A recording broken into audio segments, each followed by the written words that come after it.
गुजरात के सूरत की एक दुकान के भीतर मेडिकल इंस्टीट्यूट चलाकर नागरिकों की जान पर खतरा सामान कर्मचारी तैयार किए जा रहे हैं।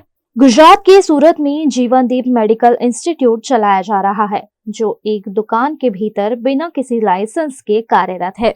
इस मेडिकल इंस्टीट्यूट में 6 मेडिकल कोर्स चलाए जा रहे हैं, जिनमें कई छात्र पढ़ाई भी करते हैं। गुजरात की स्वास्थ्य सुविधा वैसे ही इन दिनों चर्चा में है। इस बीच नकली मेडिकल इंस्टीट्यूट का यह मामला सामने आया है, जिसमें सूरत के पुणे पटिया इलाके में ला सीता डेन कमर्शियल कॉम्प्लेक्स में नकली मेडिकल इंस्टीट्यूट चलाकर छात्रों के पास बड़ी फीस भी ली जा रही है और इन छात्रों को परीक्षा देने बेंगलोर भेजा जा रहा है।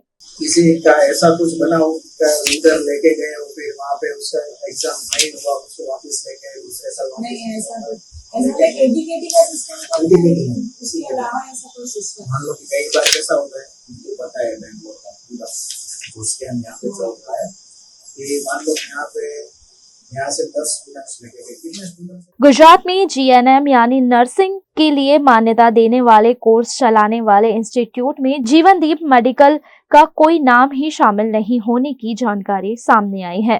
जीवनदीप मेडिकल इंस्टीट्यूट नामनी कोई संस्था सूरतना पूना पाटिया खाते शॉपिंग सेंटर में कार्यरत है। आ बोगस इंस्टीट्यूट है, कोई काउंसिल साथे जोड़ाયેલી નથી, તેથી સમાજને તો નુકસાન થાય, પણ વિદ્યાર્થીઓના શિક્ષણ સાથે પણ ચેડા થઈ રહ્યા છે, વિદ્યાર્થીઓ સાથે છેતરપિંડી થઈ રહી છે। આદિવાસી વિદ્યાર્થીઓ અને ગરીબ વિદ્યાર્થીઓને છેતરવાનો જે બાલિશ પ્રયત્ન થઈ રહ્યો છે, જેને હું ખંડન કરું છું અને આવી ઇન્સ્ટિટ્યૂટ તાત્કાલિક બંધ થવી જોઈએ, એની સામે પોલીસ કાર્યવાહી થવી જોઈએ અને પગલાં લેવા જોઈએ।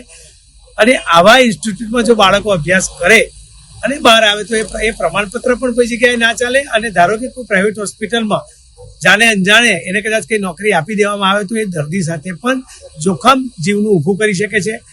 આવી જીવનદીપ મેડિકલ ઇન્સ્ટિટ્યૂટ નામની કોઈ સંસ્થા નર્સિંગ કાઉન્સિલના રેકોર્ડ પર નથી, જેથી તેની સામે કડક કાર્યવાહી થવી જોઈએ એવું મારું માનવું પણ છે અને મારી રજૂઆત પણ છે।